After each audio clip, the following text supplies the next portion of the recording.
I think vision is critical for our lives. Vision is something that we all long for. We're people who live in Los Angeles, of all cities in the world. So you come here because you're a dreamer and you're a creator and you want to build something with your life, because you can live a lot of other places for a lot cheaper, my friends, right? But you are here. 300 square feet, $2,500 a month. Let's do this thing together. The reality of vision is, I think vision comes when we have clarity about who we are, which is why tools like the Enneagram are so incredibly important. And vision happens when we not only have clarity, but we have the courage to follow through on that clarity. And so today we're going to talk about vision by talking about clarity and talking about the courage to follow through on it. I have a friend, his name's Seth Maxwell. He goes to the church. He is the founder of an organization called the Thirst Project. Seth was like many of us. He was in college one day, 19 years old, at CSUN. And when he was at CSUN, he heard about the global water crisis. Remember being 19 years old, you heard about something, you were idealistic, and you're like, I am going to change the world. Yes. And then you got your first rent, like that was due, and you're like, changing the world is hard. I'm going to work at Chili's, right?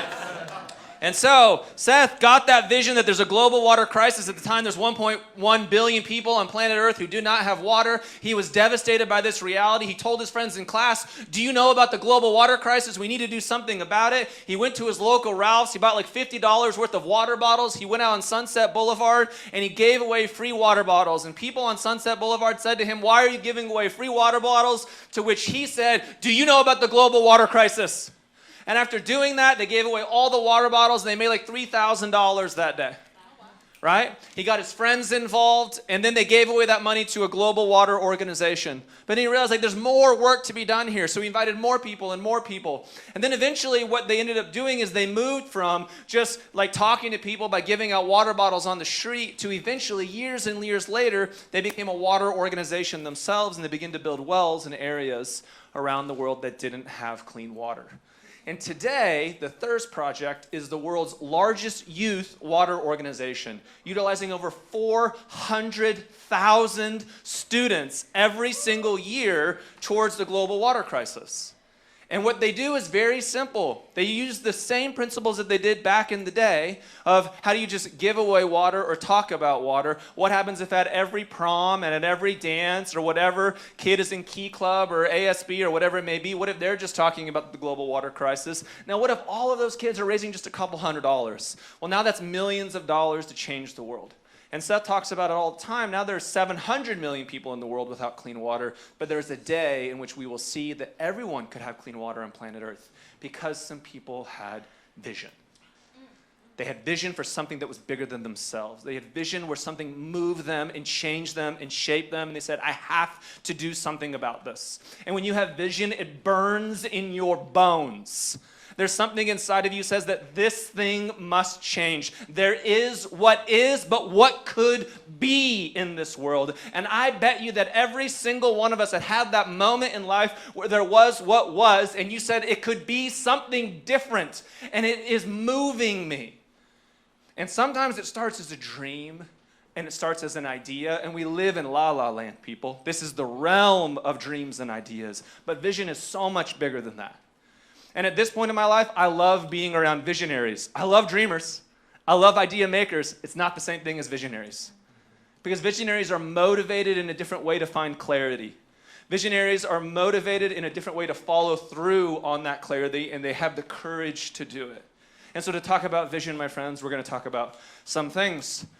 We're going to talk about what it means to create, and if we can create, then we'll talk more about clarity and courage. And if we can talk about that, then we can talk about what is and has to be.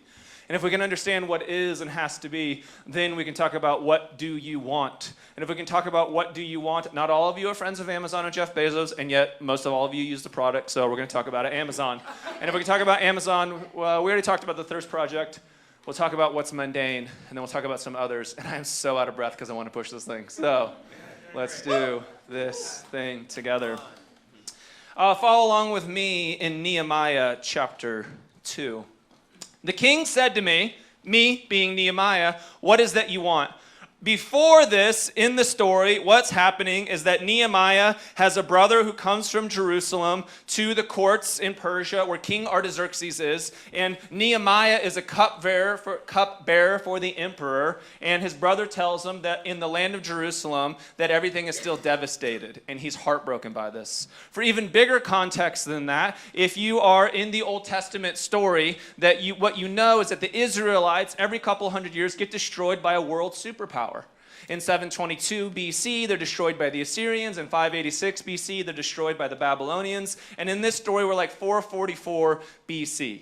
So there's literally 500 years of being destroyed by the world superpowers. And what is so interesting, even anthropologically speaking, is that the Israelites are the only, not one of the only people group that after being destroyed by the empires in this ancient context, they did not go follow the superpowers God.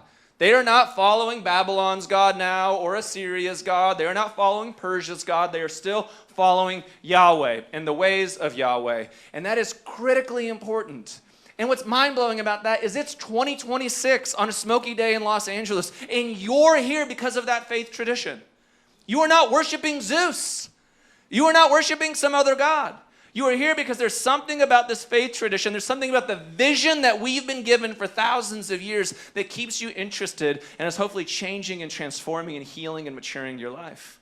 So we're part of something that is so much bigger than ourselves and so beautiful. So for Nehemiah, Israel has been destroyed. Jerusalem has been destroyed, which means the temple of God has been destroyed. There's this effort to go rebuild the temple of God again. But Nehemiah is one of the people who's still in the empire's capital. And that's when his brother comes back. And he's heartbroken to hear that the place of God, that Jerusalem, is destroyed. And what do you do by that? And so he prays to God and he weeps. And then the emperor of the world at the time, King Artaxerxes, he sees the sadness on Nehemiah's face. And he asks him probably one of the most important questions that I think that we ask ourselves every single day. What is it that you want?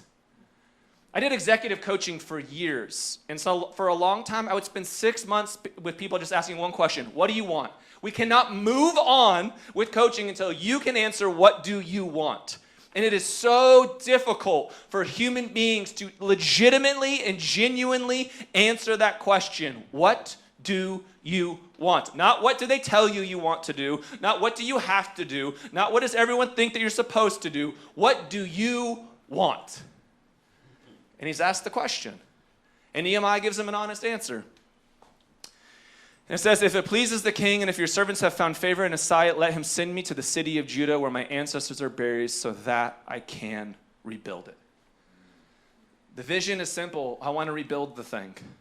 I want to let go of all of the responsibilities that I have here with you as the emperor of the world, King Artaxerxes at the time, and I want to go back to my homeland and I want to rebuild the city. It represents vision for my people, for myself, for my culture. It's beyond me. He was the 19-year-old who heard about a global water crisis and he said, with everything in his bones, I have to go back and I have to rebuild it. That if I don't rebuild it, what's the world going to look like? And he made the request and he was bold. The beautiful thing about this story is that there was this gap of 4 months between when Nehemiah first heard it from his brother that Jerusalem is destroyed until the moment that he talks to King Artaxerxes. That the reality for so many of us is that once we start hearing these ideas and these dreams within ourselves, there is some work to do sometimes before we share it with the world about what we actually want. What is so beautiful about our faith tradition is that our faith tradition is rooted in this reality that most of us never knew about because we were Christians in the United States of America. And Jesus, two things, just so you know, was not a Christian and an American. He was poor and a Jew. And he lived subjugated to an empire. And so Jesus' mentality for the world is wildly different than all of ours. And you have to know that. And so one of the biggest truths in the Bible that blew my mind, I remember figuring it out, or like seeing it for the first time, is this reality. Our first story is that we are made in the image of a creator. That makes us creators. But that story is not told just to anybody. That story was told to a group of slaves.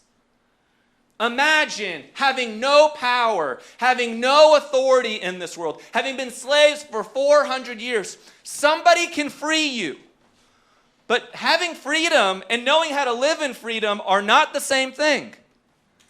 And so now, not only they have been freed, now they're learning to be free. And the most powerful story that these slaves are given is, you are creators. No one has ever let you be a creator before, but you are made in the image of the creator. Your whole life, you were told that you are slaves of the Artaxerxes of the world, or to the systems, or to the empire, or to capitalism, or to your family, or whatever the thing may be. But no, you are a creator. Vision is in your very bones as a human being, because you are made in the image of the one who gives vision to the entire world. What a different way to see your life.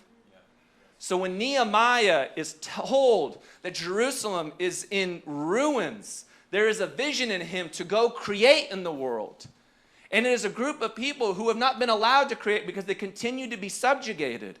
This is our faith tradition. If you ever feel down and out, imagine thousands of years of oppression. And you still choose to create because you're made in the image of a creator, and that can never be taken from you. So if you're going to create something for your life, you have to ask yourself the deeper question of, what do I want? If you're going to ask yourself that deeper question of, what do I want, make sure that you have good counsel around you as you ask that question. No offense to any content creators in the room, but that's not what I'm looking for, right?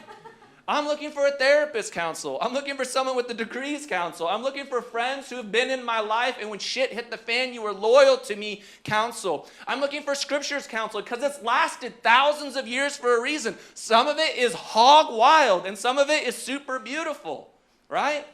I want to find wisdom out there when I'm asking this deeper question of, what do I want? If you post what you want on the internet and people comment on that post, well, you put it on the internet, right? And not everybody who's commenting on your comment section deserves to offer wisdom in your life. And just because you're looking on I don't know why I'm on content creators right now. I'm so sorry about this. This is not part of my sermon, but that's fine. Throw away your phone. Just do it. It is absolutely worthless to you. When I was doing a biblical studies major in undergrad, super profitable, by the way. If you want to make tens of dollars, I'd recommend getting into that degree. It's awesome. I had this professor who said, kill your television. That was just the sign on his door whenever you walked in, kill your television, right? That was in the early 2000s when I went to school. Now it's just like, kill your social media apps. You don't need it. It's a waste. This, again, has nothing to do with my sermon, but that was free. You're welcome. That was all for free. Because what I really am trying to get to is get rid of anything that's getting in the way of you owning the fact that you are a creator. Get rid of anything that is getting in the way of you answering the truest questions of your heart of, what do I want? If those things are creating more distraction for you instead of bringing you more clarity, you can say no to it the summer of 2026. And this can be the summer that you find deeper clarity for yourself. Your clarity may not be in this moment that you are going to end the global water crisis. My clarity this summer, I've had different big visions for my life. I've created businesses, started churches. There's things that I'm super proud of because I'm a 3 who loves admiration, my friends. And I've been unhealthy a lot, and I've settled for it. Come on. But I also know my value and my worth. But my assignment, what I'm so clear on this summer is, summer's about my kids. That's the clarity that I have. If anything distracts me from my kids, including my own work schedule, my need to be on my phone, my need to self-medicate and veg out on chess.com because that's what I do because I'm cool, then I need to put that away. Oh, this is real, people. If you want to challenge me, come on. Bring it on. I'll do it right now. I told you I'm very wired this morning. Too much coffee. Those things got to go to the wayside because I've got clarity of what I want to be about this summer. What I want is time with my kids. And I need to have the courage to follow through on that because I've said in this room so many times, I have 5 summers left with my oldest child. 5 summers. And I will never get that time back. And I don't know what your vision is this summer, but you got to find clarity on it. You got to ask yourself that deep question of, what do you want? You got to surround yourself with people who you can invite into that story. I got the luxury of going to coffee with somebody this week, and they were telling me about their small group. And just like, I don't use this word lightly, what a blessing their small group is at New Abbey.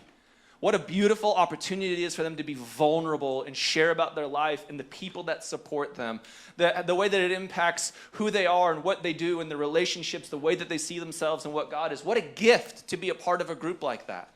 If you just look at yourself right now, you're like, man, I don't have those people in my life, join a small group at New Abbey, right? It's not a promo to fill groups. It's a promo for you to find people who see you for fully who you are. That you have a place that if you already come into this room on a Sunday morning and you say, for an hour a week, I get to be vulnerable. For an hour a week, I get to feel safe. Man, what would it look like if now you get 2 hours a week because you found a couple other people in this community who can follow up with you a little bit more? Go find that clarity for your life.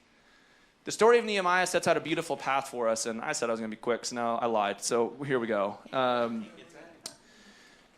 What happens, and we don't have all time, it's crazy, but what happens in Nehemiah is that the vision is super clear. We got to build the walls first. And we build walls first because it's a place of safety and security. I think what makes New Abbey magical is that this is a place that is safe for so many people, in which you have shown up and you feel seen and you don't feel judged. It's an opportunity for you to feel vulnerable. And that is the magic of what we do. But I'm going to let you in on a dirty little secret about New Abbey. After 2 years or 3 years, all of that magic is going to wear off. And you are going to want more from this place. And I'm going to let you in on a deeper, dirty little secret about this place. We don't do good after that. Historically. And I want to do better. Let's rebuild the walls. Let's be a safe place. But then let's rebuild something even bigger and more beautiful together where we can continue to transform and continue to mature and continue to sacrifice and offer something in our lives together. Because you'll just get bored of this place, I promise you. I founded this place 14 years ago. I've seen so many different cycles of it. Thank you for making this place one of the safest places that I know of. Thank you for that. But I think that you want more from this place. You should demand more from this place. We should have higher expectations for this place. And you don't just come here because we're a church org and we need you to rebuild this place. Everything we do here is the same thing I say to little 11-year-olds when I coach them baseball. Baseball is life. It's about grit. It's about doing hard things. I ask them all to do things like this, like raise your hand if you've ever been perfect. They don't raise their hand, they're 11-year-olds, right? Raise your hand if you make mistakes on the field. They say, great, we all make mistakes in life. Raise your hand if you believe in yourself right now. They all raise their hand. Raise your hand if you've ever felt like this team has believed in you. They all raised their hand. That's what we're doing there. It has nothing to do with baseball. You're in this place learning commitment, learning to show up, learning to be present, learning to set up some gates for a kids team, learning to sweep up the glass shards and the needles that are out there so that those kids feel safe. You come into this place and you find community and you practice it so that you have people around you, so that when your vision comes your way, when you feel it in your bones, you have clarity. That you come to this place to practice some things so that not only when you find that vision and you have clarity, but you also have other people who are going to be with you to be courageous to follow through on that vision. That's why you come into this place, to practice life. That's what I hope for us in the summer of 2026, New Abbey, is that we are people who are so clear that we have visions innate within each and every one of us. And I hope this summer you can quiet everything else down, or seek beautiful wisdom in your life to remind you of what's most true about you. And as you seek your vision for your life that is God-given in your bones, that you would also come to this place, that you would practice the reality of life with one another, that we would be more than a place of safety, that what I want for this community, my vision for this place, what we could rebuild one another, is that we're people who show up, that we're not Angelinos who RSVP to the thing on Friday night when Thursday night's the last day to RSVP, right? Because we all do it. That we're not people who don't show up in each other's lives. That we're people who are committed in a different way. That we're people who have clarity. That we're people who are courageous enough to not only show up for ourselves, but to show up for one another. Abby, I appreciate you so much for being here on a Sunday morning where smoky and the AQMI, whatever that even means, is not good. And I'm grateful for what we can build together. I think we're just getting started 14 years in. I'm glad that we get to do it together. Would you find the same 3 or 4 people around you? Would you answer this question? Who can you invite into your clarity or courage this week? Enjoy.